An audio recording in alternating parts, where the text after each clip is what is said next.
So hold on. Okay.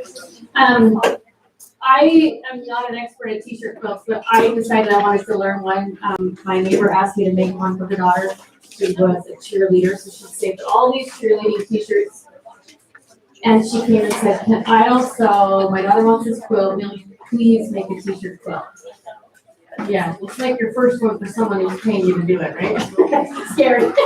But I agreed and I said I would figure out how to do it. So I started doing a lot of research and talking to my quilter. Okay, how am I gonna do this? What are all the things I need to learn? So I learned a lot through this process. And so Terry asked me if I would come just maybe share some of the things that I learned as I made it. I didn't know what I was gonna teach a class on this year. But I got so excited when I got this project all done. I ran over to Jamie's. I'm like, oh my gosh, I gotta see all this stuff I learned, and it was so much fun. And she's like, that's what you need to do your class about. Because you're so excited. It was something that I learned a lot while I made it. So that, I hope that you'll find something of use today, whether it's a t-shirt quilt or something that you can translate into using with some other project we've done. It'll be sort of fun. So I made a handout. Hopefully there's enough for everybody. There's another one I'll pass out a little bit when we get to this, but I learned how to do this from a couple of YouTube videos, so I put the links at the top of the webpage, so if you go home and say, okay, I'm going to make that t-shirt quilt now, I'm going to sit down and do it, and you're like, did she do that again? What did she say? So I tried to make really detailed notes, but you can also go back and watch the YouTube video that I learned from, and that will help you, because it's basically the same kind of method that she teaches, so that hopefully will be helpful for you if you want to do it yourself. I'll just start by showing you the quilt that I did.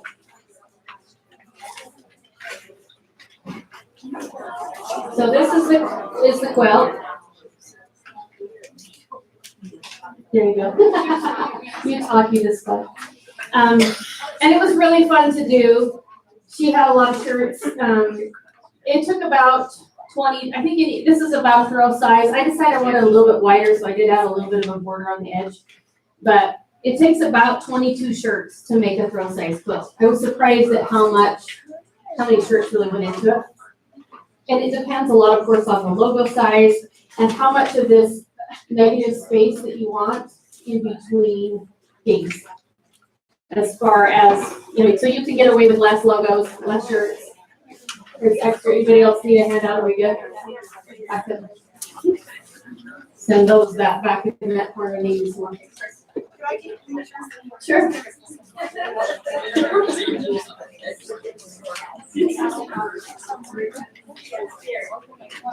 one of the things that I really like about this style of quilts, t-shirt quilting is a little difficult to do, and to do row quilts. If you notice, you get some logos that are big and long and tall like this, and you get other things that are short and narrow. So if you're trying to make every block to fit one size, then ultimately you get shirts where you're trying to cut them all the same size and shape because one logo is huge. Now all your other squares have to be huge to match up. That makes it difficult. No, I wonder if you can back up behind that thing. Okay, here, I don't know. Should I put over the top maybe?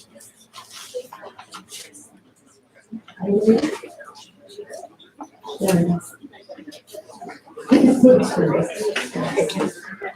Anyway, so I really like this style. So this is more of a collage style quilt where you don't have a row and a row and a row and a row. It's much more interesting to the eye when you look at the quilt. Your eye starts to travel around and, oh, look over here and then down here and then here. And your eye doesn't instantly recognize a pattern. And so you, anyway, it makes it for more interesting to be able to look at and so I like how that goes together. So I'm going to show you kind of how to do a quilt, but we're going to go through a little bit about how to do a collage style quilt and plan it and lay it out to make that work. So the first thing you're going to do is you're going to cut your shirts. So you're going to take a t-shirt like this, and you're just going to whack from the neck through the top of the shoulder. Just across the top. Do we need more handouts? We have enough handouts. And then what makes it really fast too is that if you take your t-shirt and fold it so your side seams are matched up like this,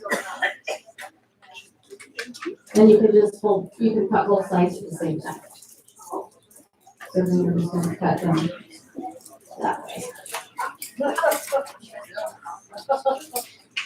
So then you're gonna have two pieces, you'll have a back. This one is the back, I probably wouldn't use, it's just a bunch of sponsors, it's on the back of the shirt. However, you wanna save your back because this extra space, like down below, or if there's nothing on the back, is what you're gonna use for your negative spaces here that don't have logos. So you can use scraps of the same t-shirt so then it color coordinates with the other blocks that are already going on there.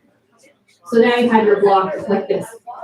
When you get all your pile of t-shirts cut, then you're gonna figure out which logos you're gonna use, whether you're using fronts and backs, whatever, and you're gonna sort them into piles of like large logos, medium size, or small. And if you look on their side, a small logo, I don't know if this one has a lot of small ones on it, would be like a chest logo. Kind of your medium one would be like, there's up on the top of the edge, but something that's kind of a long and narrow, skinny, like a skinny one. And then of course these would be like your larger logos. So sort your t-shirts after you cut them into piles, and that way you kind of have them all gauged. And then you're gonna start putting your large logos in place as you plan your layout. Put your large ones in first, and your mediums, and then you're still in the smaller spaces with the smalls. Let's see, and then we need to talk about stabilizer. So t-shirt material is a lot different than just cotton. It is stretchy. And so no matter how careful you are when you sew them together, you're really gonna have to, even if you're super good at making the seams kind of match up, when you sew, if you try to take it to a quilter and you didn't do any stabilizer on them, she'll probably kill you. Or she will refuse to quilt it for you because it's so difficult. They can't stretch it tight, and as they start to do your quilting, it's just gonna slide everything and it's gonna bunch up and make a big mess. So you have to do something to stabilize it. So my biggest turnoff for t-shirt quilts before I did this one was that they end up being crunchy a little bit. So if you've ever seen iron-on, when you put that stabilizer on the back, it makes them thick. It makes them a little bit kind of, anyway, stiff and kind of crackly, where this has just beautiful drape to it. And you can see, you can come up feel it afterwards, but it has just such a nice lay. So the key to this is the stabilizer.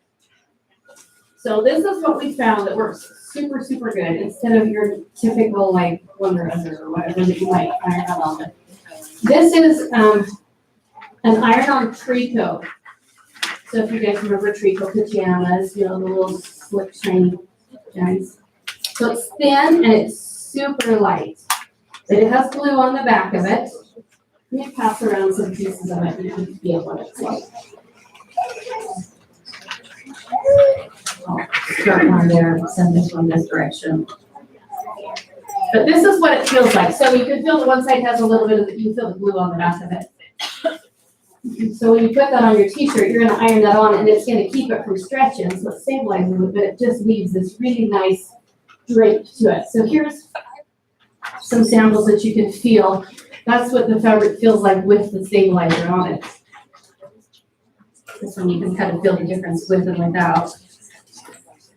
But it really has just that beautiful t-shirt drape, which is why we love t-shirts, because they're so cozy and cuddly. So you want your quilt to still have that soft, cuddly feeling, and using the stabilizer is like magic. So this is what I would recommend. I put on here on your quilt. This is made by Pellon.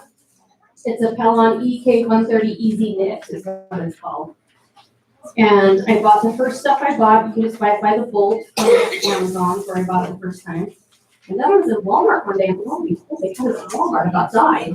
So in the Rexford Walmart anyway, in their fabric department, they have it. And then I bought this. There it was $1.97 a yard.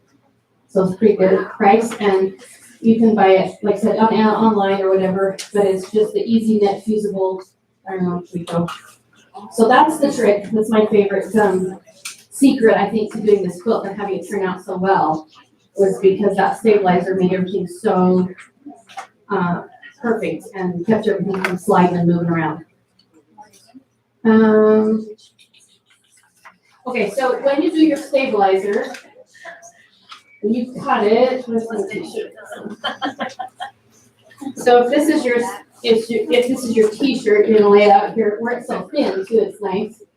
So you're gonna cut your stabilizer probably a couple of inches on each side, a little bit bigger than your logo. So you can kind of lay that over the top. You can kind of see, you can see through that pretty good.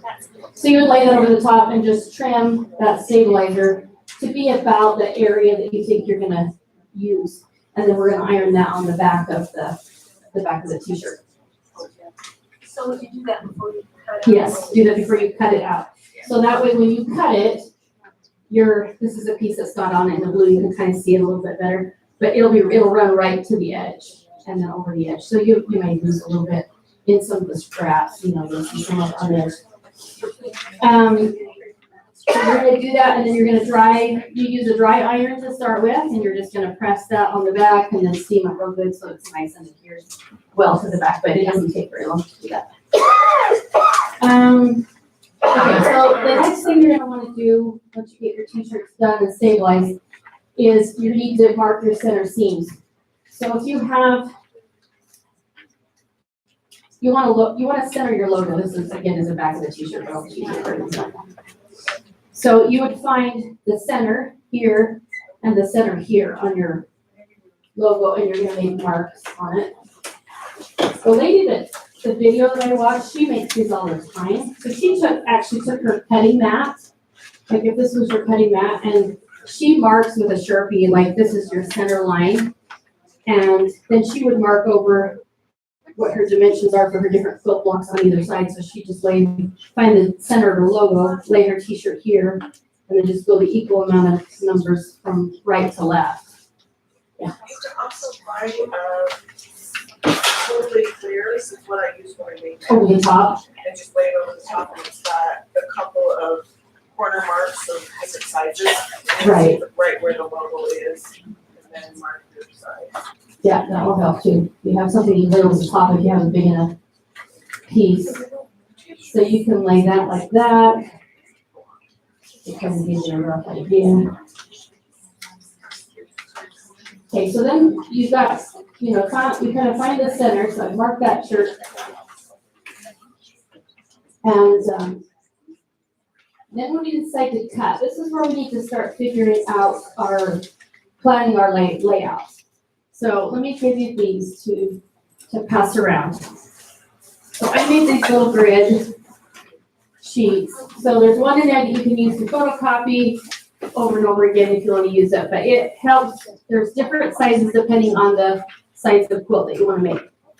So you could use this to plan any kind of a collage quilt, regardless of whether it's a t-shirt quilt or not.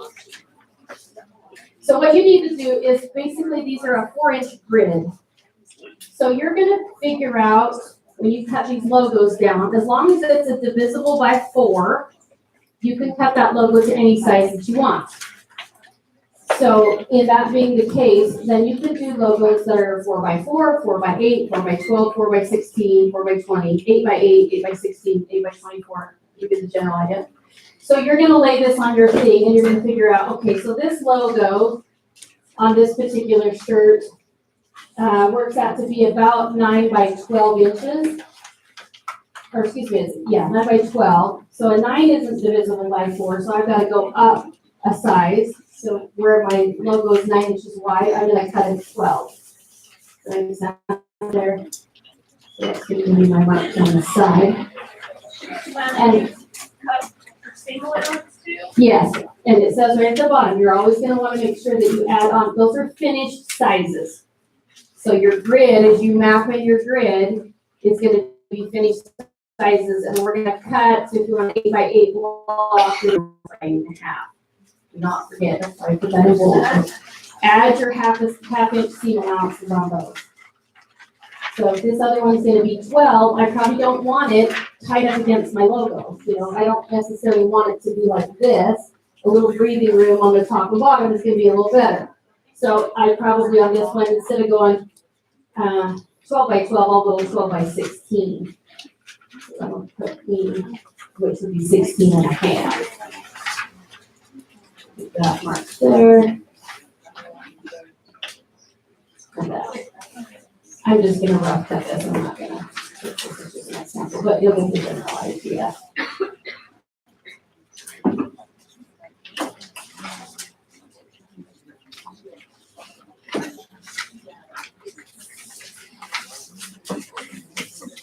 And if you're doing nice at home, this would be nice and stay perfect, you know.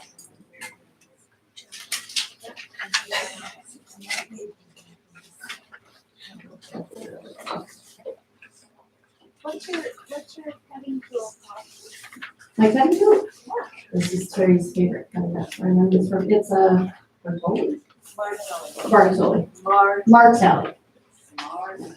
Anyway, you put your finger up here on the cut, it's ergonomically helps your hands instead of it just fits your hands, and once you start using it, I can't go back to the other rotary cutter anymore.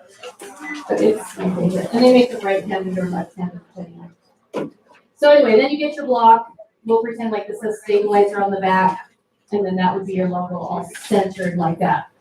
So then you're gonna go to your grid, and you're gonna take colored pencils, and you're gonna try to figure out, okay, where do I wanna place this logo on my grid? So this one we cut was 12 by 16, so a 12. If, when I color that in, it's gonna be 3 blocks across and 4 down because it's a tall one. So I'm gonna pick up my grid, and I'm gonna say I wanna put that, maybe that's a logo that I really like. I'm gonna color this in on my grid. I wouldn't necessarily put a dead center, but, you know, and I might do like this. So I know that that's logo goes there. Now, when I go through this process, I just cut this so I remember what size it is. If you take a little piece of paper and you write on that this is a 12 by 16, you're gonna do 22 of these shirts. Pin that to your shirt while you're going along.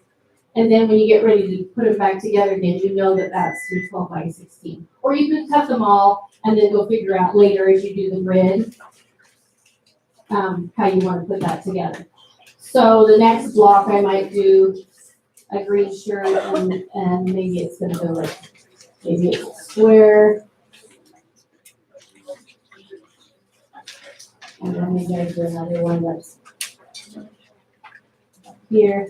You're gonna put your big blocks in first. And I would color code my colored pencils based on the colors of the shirts, or in my case, this whole thing was like blue and white.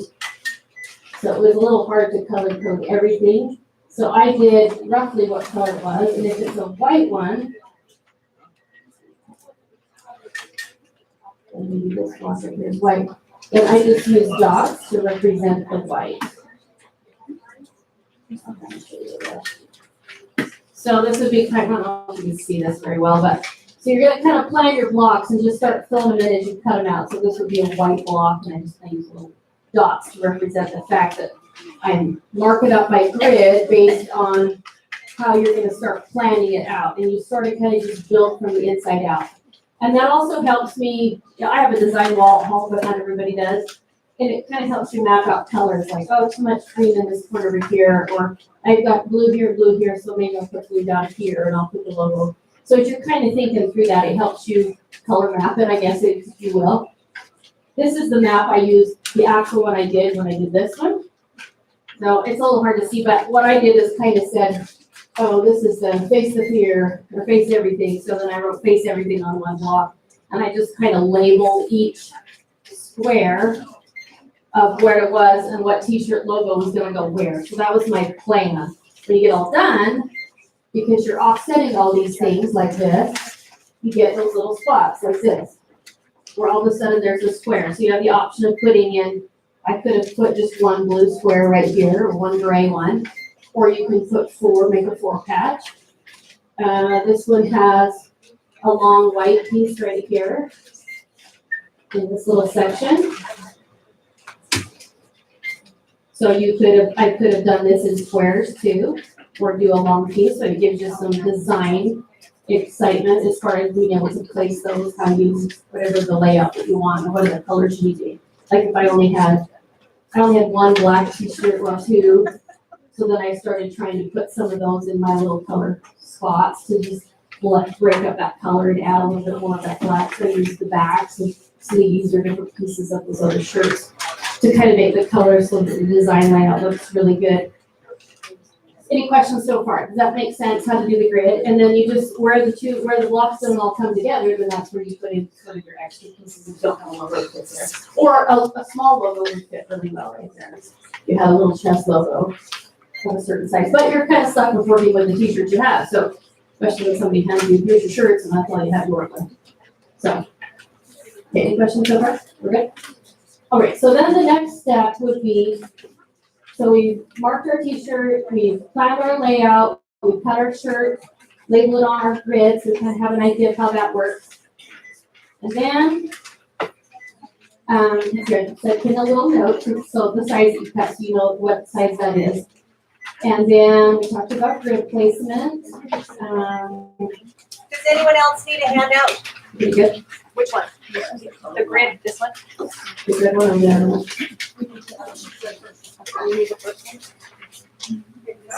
Together, you're like, I don't know if I really like that or not. And then you can, once you get all your blocks cut out, you know, I would lay them out on your floor or whatever, and lay them out in the design that you colored in here to decide if that's what you want. But it gives you a good opportunity to sort of mix and match and move things around based on how that grid goes together.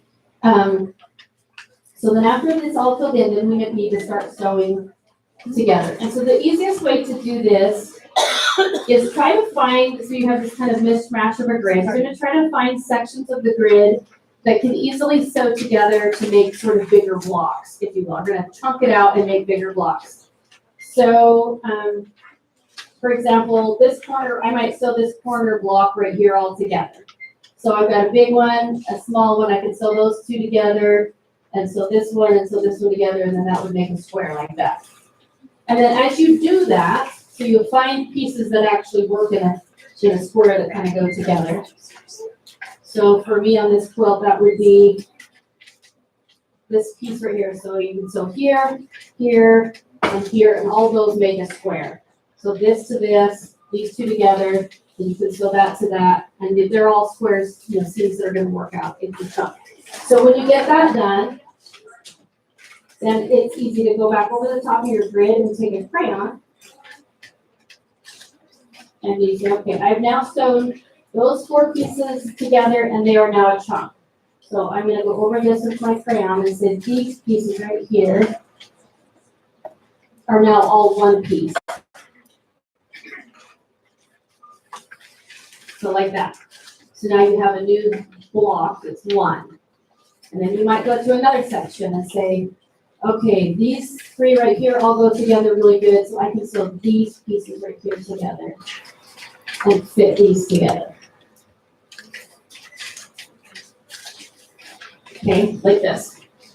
So now I have this all sewn together in a piece. Does that make sense? So you're just going to block it out into big chunks. Eventually, you're going to run into a spot where you're going to have a partial seam. So you're going to have a spot where this goes to here, and then this ends, and then this end ends here and here, but it goes in the middle. So you're going to start going, oh, partial seams. So partial seams used to freak me out. But I made a little handout to try to walk you through partial seams.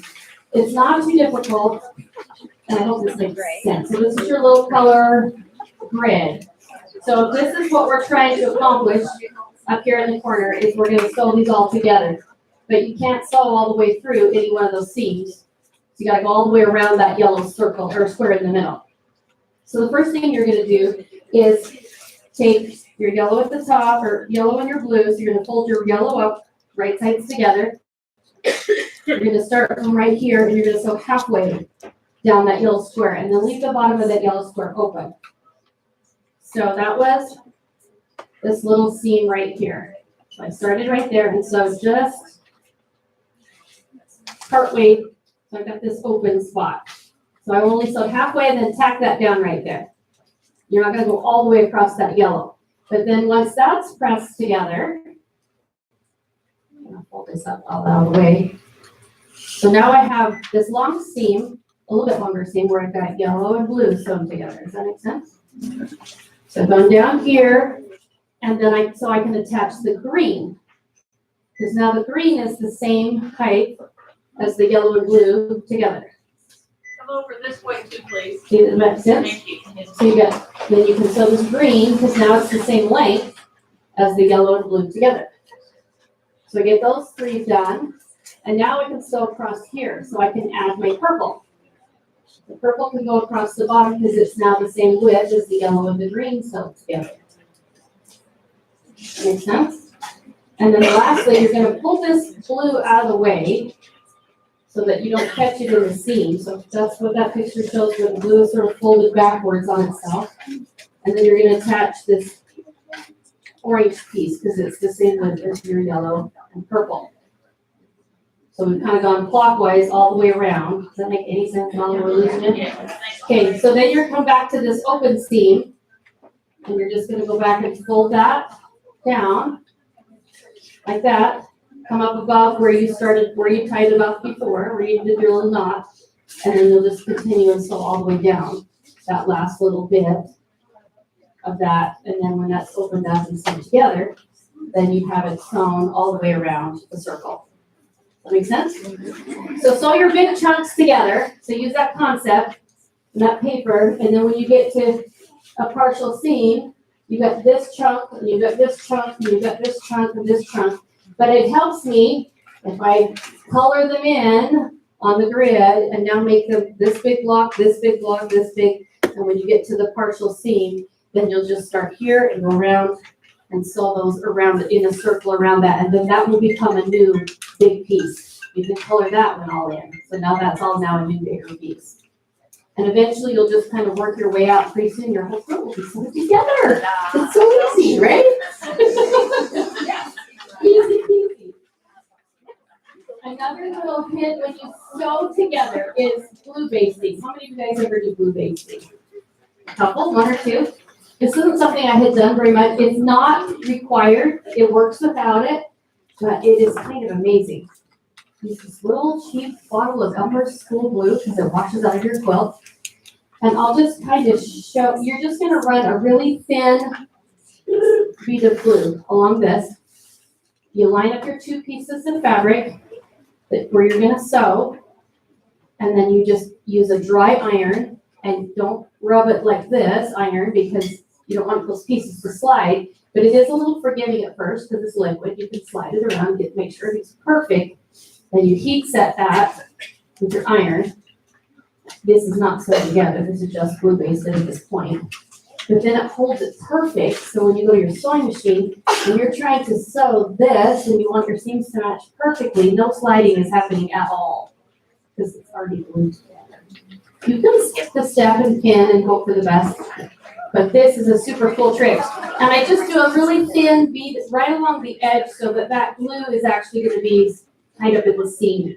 So you're not actually sewing over the top of that. But I'll pass this little thing around so you can just kind of see two pieces that are glued together. So does the iron make that dry? It makes it dry fast. That's all it is to just dry the glue. Okay, so if you just glue them and then had to go do something. Oh, you would totally be fine. But if you want to keep working on stuff and you want to get right back at it to sew it, just, 10 seconds or so with your iron, just dries the glue fast, that's all. Keep moving the samples, I don't know where they're ended up, but keep rolling it. There's all that back corner in there. No, because you're sewing it right along the edge, and then you're going to come in a 1/4 inch and sew. So that's going to be right along just a trickle right along the very, very edge. So it's just another trick you can use to keep things from sliding around. I also suggest using a walking foot. I was going to remind to show you the scrap machine. But it has feed dogs in the actual foot. So then you're pulling your top and your bottom fabrics at the same rate. So there's less shifting that's going to happen in that too. So it's quick, it's easy, it's cheap to use the glue.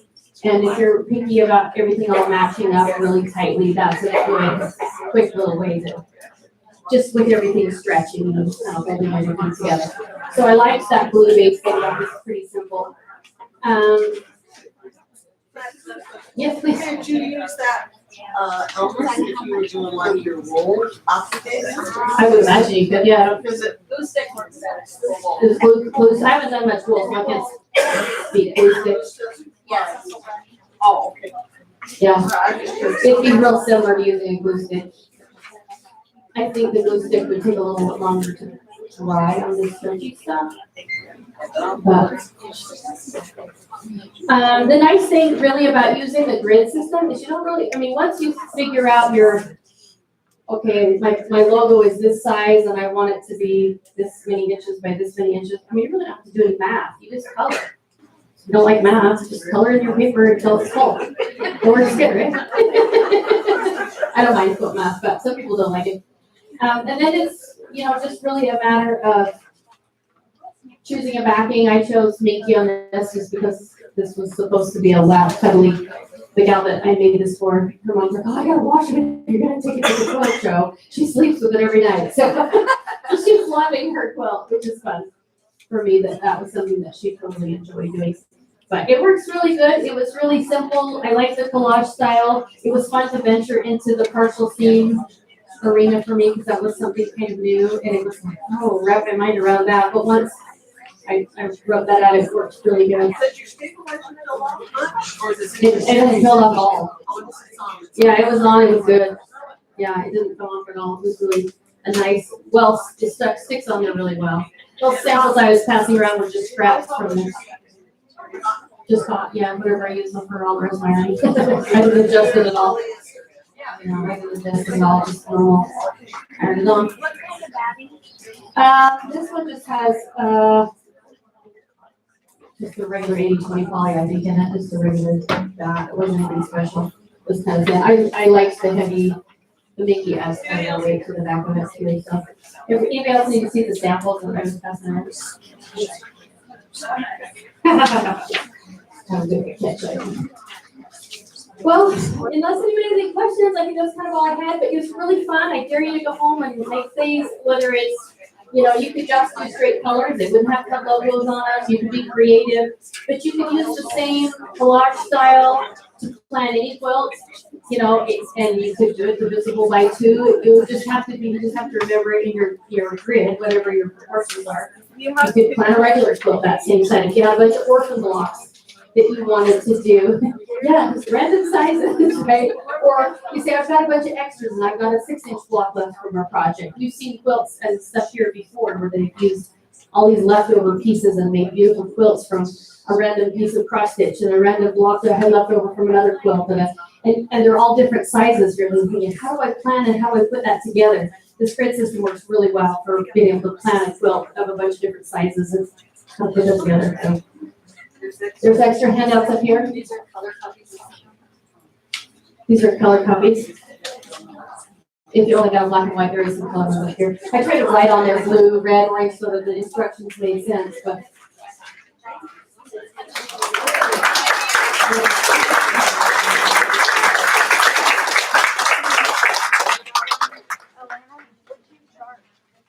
What did I charge her? To make one?